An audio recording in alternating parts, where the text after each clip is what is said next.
श्री स्वामी समर्थ. ज्या स्त्रीच्या अंगावर ही 9 लक्षणे असतात त्यांच्यावर माता लक्ष्मीची कृपा असते. जन्माला येणारा प्रत्येक माणूस हा खासच असतो. जी व्यक्ती या सजीव सृष्टीमध्ये जन्म घेते ती आपली काहीतरी खासियत, आपली काहीतरी विशेषता घेऊनच जन्माला येत असते. पण स्त्रीशिवाय ही सजीव सृष्टी अपूर्ण आहे. प्रत्येकाचे घर हे स्त्रीशिवाय अपूर्ण आहे, कारण स्त्री ही मांगल्याचे प्रतीक असते. त्यामुळे मी आज तुम्हाला ज्योतिषशास्त्रानुसार भाग्यशाली महिलांची 9 लक्षणे कोणती हे सांगणार आहे. या लक्षणांपैकी तुमच्यामध्ये कोणते लक्षण आहे हे मला तुम्ही कमेंटमध्ये नक्की सांगा. तरी या व्हिडिओला सुरुवात करण्यापूर्वी तुम्ही सगळ्यांनी कमेंटमध्ये श्री स्वामी समर्थ नक्की लिहा. हा व्हिडिओ तुम्ही पूर्ण पहा. चॅनलवर नवीन असाल तर सबस्क्राईब करायला विसरू नका. आपल्या जन्माचा जोडीदार आपल्याला समजून घेणारा असावा. आयुष्यभर कोणतीही परिस्थिती आली तरी एकमेकांना साथ देणारा असावा. आपल्या पाठीशी उभा राहणारा असावा, असं प्रत्येक नवऱ्याला आणि प्रत्येक बायकोला वाटतं. म्हणून संपूर्ण जीवन एकमेकांच्या साथीने व्यतीत करण्यासाठी आपण आपल्या 7 जन्माचा जोडीदार म्हणजे आपला जीवनसाथी शोधत असतो. त्यासाठी आपल्या भाग्याचा सुद्धा आपल्या जीवनावर फार जवळून परिणाम होत असतो. जरी असं म्हटलं जातं की 7 जन्माच्या गाठी या स्वर्गातच बांधलेल्या असतात, तरी पण आपण आपल्या जीवनाचा जोडीदार शोधताना अगदी बारकाईने ते शोधत असतो. त्यामुळे काही सद्भाग्य घेऊन जन्माला आलेल्या या महिला यांच्यामध्ये काही लक्षणे असतात.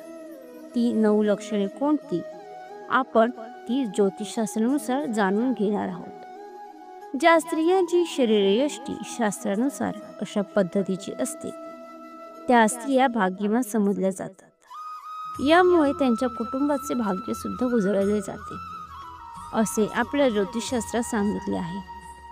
पहिली गोष्ट म्हणजे भाग्य हे कपाळावर लिहिलेले असते. त्याप्रमाणे ज्या स्त्रियांचे कपाळ मोठे असते, चमकदार असते, त्यांच्या पतीचे आयुष्य सुद्धा दीर्घकाळ असते.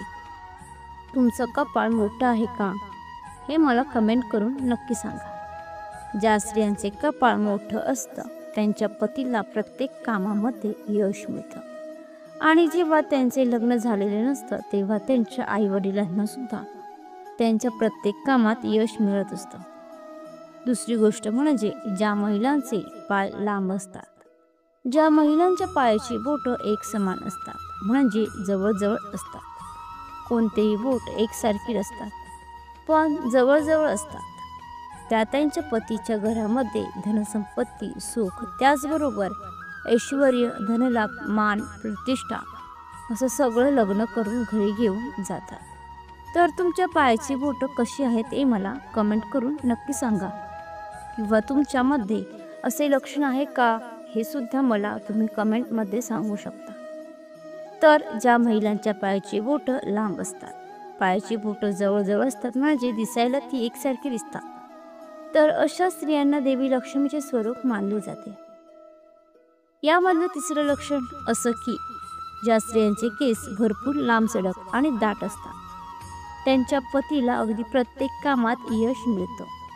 बघा, ज्या स्त्रियांचे केस दाट असतात त्या स्त्रिया दिसायला सुद्धा अगदी छान दिसतात. त्यांचे केस सुद्धा अगदी दृष्ट लागण्याजोगे असतात. ज्या स्त्रिया दिसायला सुरेख असतात, प्रसन्न मुद्रेने सर्वांची मनं जिंकून घेतात, घरातील प्रत्येक माणसाची काळजी घेतात, सर्वांवर प्रेम करतात, त्या नेहमी घराच्या सुखासाठी झटत असतात, तर अशा स्त्रिया सुद्धा माता लक्ष्मीचे स्वरूप मानले जाते. त्यामुळे प्रत्येक स्त्रीने आपल्या चेहऱ्यावर नेहमी स्मित हास्य ठेवायला हवं. स्त्रियांनी आपला चेहरा कधीही पडलेला ठेवू नये. नेहमी प्रसन्न अशी मुद्रा स्त्रियांनी ठेवली पाहिजे, कारण स्त्रियांना देवीचा दर्जा दिला गेलेला आहे. माता लक्ष्मी स्वरूप आपण प्रत्येक स्त्रीमध्ये बघत असतो. त्यामुळे स्त्री जितकी प्रसन्न राहील, जितका तिचा हसण्या खिदळण्याचा आवाज प्रत्येक घरामध्ये येईल, तर त्या घरामध्ये नेहमी लक्ष्मी नांदते. त्या घरावर कोणत्याही प्रकारचे संकट येत नाही. त्यामुळे स्त्रियांच्या या छोट्या छोट्या गोष्टीसुद्धा खूप विचारात घेतल्या जातात. त्यामुळे जी स्त्री अशा पद्धतीने प्रसन्न राहते आणि जिचं अंतर बाह्य सौंदर्य म्हणजे जी स्त्री आतून अशी सुंदर आहे तर त्या स्त्रीला खरी सुंदर स्त्री, सुरेख स्त्री म्हटलं जातं. तर प्रत्येक स्त्रीने आपल्या घरातल्या सगळ्या सदस्यांवर प्रेम केलं पाहिजे, त्यांची काळजी घेतली पाहिजे. आणि लग्न झाल्यानंतर सुद्धा स्त्रीने आपल्या पतीबरोबर आपल्या पतीच्या घरातले जे सदस्य असतात तर त्यांचे सुद्धा काळजी घेतली पाहिजे. स्त्रीने घराच्या सुखासाठी नेहमी झटलं पाहिजे. तर तुमच्यामध्ये हे लक्षण आहे का हे मला तुम्ही कमेंट करून नक्की सांगा. सुंदर असणं म्हणजे फक्त चेहरा सुंदर असणं हे नव्हे, तर आपण आपलं जे आतलं जे सौंदर्य आहे ते सुद्धा नेहमी सुंदर ठेवले पाहिजे. यानंतरचा चौथा लक्षण असं आहे की ज्या स्त्रियांची बेंबी खोल असते, बेंबीजवळ तीळ असतो, अशा स्त्रिया स्वतः खूप सुंदर आणि आकर्षक असतात. त्या त्यांच्या पतीवर खूप प्रेम करतात आणि त्यामुळे त्यांचा पती सुद्धा त्यांच्यावर खूप प्रेम करतो. अतिशय धार्मिक प्रवृत्ती असणाऱ्या या स्त्रिया नेहमी आपल्या कुटुंबाचा विचार करतात. तर तुमच्यापैकी कोणाच्या बेंबीजवळ तीळ आहे हे मला तुम्ही कमेंट करून सांगू शकता. यातलं पाचवं भाग्यशाली लक्षण असं आहे की ज्या स्त्रियांचा खांदा पुढे झुकलेला असतो, अशा स्त्रिया खूप नम्र स्वभावाच्या असतात. त्यामुळे त्या संसारा अतिशय छान पद्धतीने करतात. यामधलं सहावं लक्षण असं आहे की ज्या स्त्रियांच्या नाकाच्या शेंड्यावर तीळ असतो, अशा स्त्रिया त्यांच्या परिवाराशी खूप एकनिष्ठ राहतात. एकनिष्ठता अशा नाकावर तीळ असणाऱ्या स्त्रियांमध्ये असते. त्यांची काळजी त्या खूप चांगल्या पद्धतीने घेतात. त्याचबरोबर स्वतःबरोबरच त्या घरातल्या सदस्यांची सुद्धा काळजी खूप चांगल्या पद्धतीने घेतात. त्यांचा स्वभाव सुद्धा खूप चांगला आणि नम्रशाली असतो. सातवं लक्षण असं आहे की चेहऱ्याचं सौंदर्य डोळ्यांनी खुलत असतं.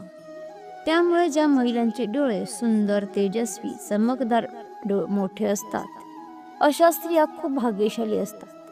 अशा स्त्रियांच्या सर्व इच्छा पूर्ण होतात व या स्त्रिया त्यांच्या पतीवर खूप प्रेम करतात व त्याच्या प्रत्येक गोष्टीमध्ये त्याची साथ देतात. यानंतरचं आठवं लक्षण आहे ते म्हणजे ज्या स्त्रियांचे दात पांढरे शुभ्र असतात, सरळ रेषेत असतात, समोरील 2 दातांमध्ये फट असते, अशा स्त्रिया सुद्धा खूप भाग्यशाली समजल्या जातात.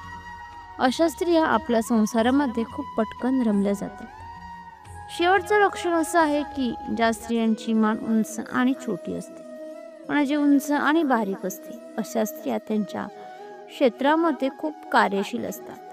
भलेही त्या नोकरी करत असो किंवा त्या स्वतः गृहिणी असो, तर त्या जे काही काम करतात तर त्या त्यांच्या क्षेत्रामध्ये त्यांच्या कामामध्ये नेहमी कार्यशील असतात, म्हणजेच ॲक्टिव्ह राहतात आणि त्या विचार करताना नेहमी पॉझिटिव्ह म्हणजे सकारात्मक विचार करतात.